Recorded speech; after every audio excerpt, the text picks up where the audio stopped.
دوستو پچھلی ویڈیو میں آپ نے سنا کہ حضرت عمر رضی اللہ عنہ نے نعوذ باللہ حضرت محمد صلی اللہ علیہ وسلم کو قتل کرنے کے لیے نکلے، پھر اپنی بہن بہنوئی کو بھی خوب مارا، اور جب اسلام قبول کیا پھر مزہ آ گیا، مسلمانوں کو بہت طاقت ملی اور یہودیوں کا بہت بڑا نقصان ہوا،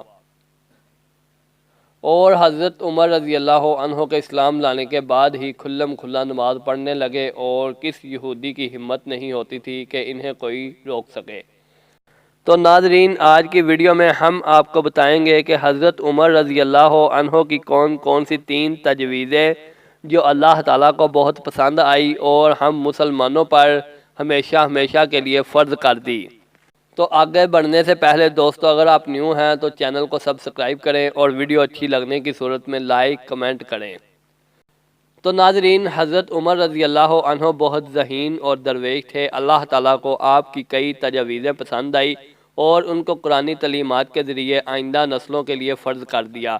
چند مثالیں آپ کو بتاؤں گا، جیسا کہ بخاری شریف میں درج ہے۔ حضرت انس رضی اللہ عنہ فرماتے ہیں، ایک دن حضرت عمر رضی اللہ عنہ نے رسول اکرم صلی اللہ علیہ وسلم سے عرض کیا، یا رسول اللہ صلی اللہ علیہ وسلم، سب قسم کے لوگ آپ صلی اللہ علیہ وسلم سے ملنے آتے ہیں، ان میں سے بعض اچھے ہیں اور بعض اچھے ذہن کے حامل نہیں ہوتے۔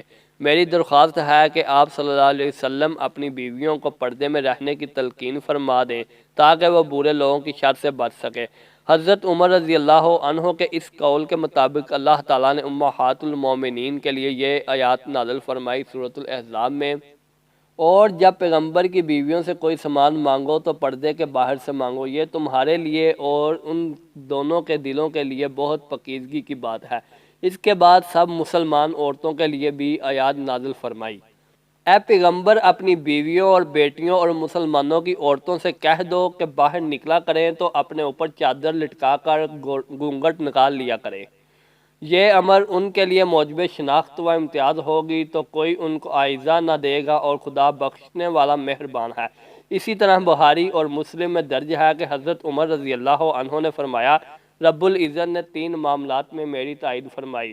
میں نے رسول اکرم صلی اللہ علیہ وسلم سے درخواست کی کہ ہمیں مقام ابراہیم کے پاس نماز ادا کرنی چاہیے، کیوں نہ کہ یہ اللہ تعالیٰ کی ایک بہت بڑی نشانی ہے۔ اس پر اللہ تعالیٰ نے مدرجہ ذیل آیات نازل فرمائی اور حکم دیا کہ جس مقام پر ابراہیم کھڑے ہوئے تھے اس کو نماز کی جگہ بنا لو۔ دوسری بات یہ کہ جیسا کہ پہلے آپ کو بتایا گیا ہے، اللہ تعالیٰ نے پردے کے بارے میں حکم صادر فرمایا۔ تیسرا یہ کہ جب رسول اکرم صلی اللہ علیہ وسلم کی بیویوں میں رشک اور قدر حسد پیدا ہوا، جس سے قدرتی طور پر رسول اکرم صلی اللہ علیہ وسلم کو تکلیف ہوئی، حضرت عمر رضی اللہ عنہ کو رسول اکرم صلی اللہ علیہ وسلم سے اتنی محبت تھی کہ آپ کو تکلیف برداشت نہ کر سکے، اور امہات المومنین کو اور خاص کر اپنی بیٹی حفصہ رضی اللہ عنہ کو کہا کہ اگر تم باز نہ آؤ گی تو اللہ تعالیٰ رسول اکرم صلی اللہ علیہ وسلم کو تم سے بہتر بیویاں عطا فرما دیں گے۔ اللہ تعالیٰ نے اسی مضمون کی آیات نازل فرمائی، اگر پیغمبر تم کو طلاق دیں تو عجب نہیں، ان کا پروردگار تمہارے بدلے ان کو تم سے بہتر بیویاں دے۔ مسلمان صاحب ایمان، فرما بردار، توبہ کرنے والیاں، عبادت گزار، روزہ رکھنے والیاں، بند شوہر اور کنواریاں۔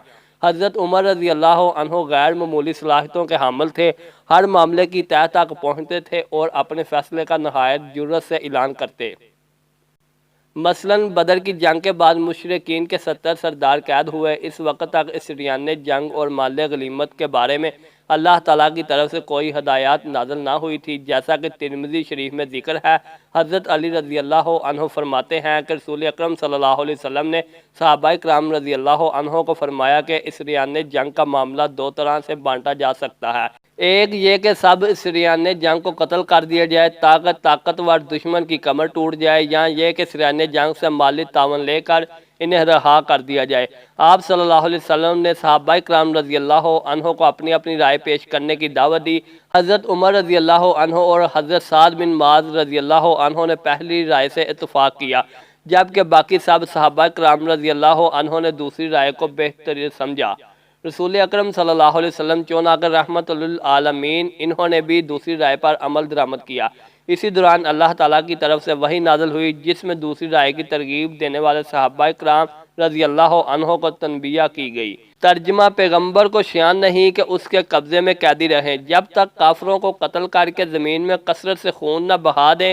تم لوگ دنیا کے مال کے طلب ہو اور خدا آخرت کی بھلائی چاہتا ہے اور خدا غالب حکمت والا ہے۔ اگر خدا کا حکم پہلے نہ آ چکا ہوتا تو جو فدیہ تم نے لے لیا اس کے بدلے تم پر بڑا عذاب نازل ہوتا۔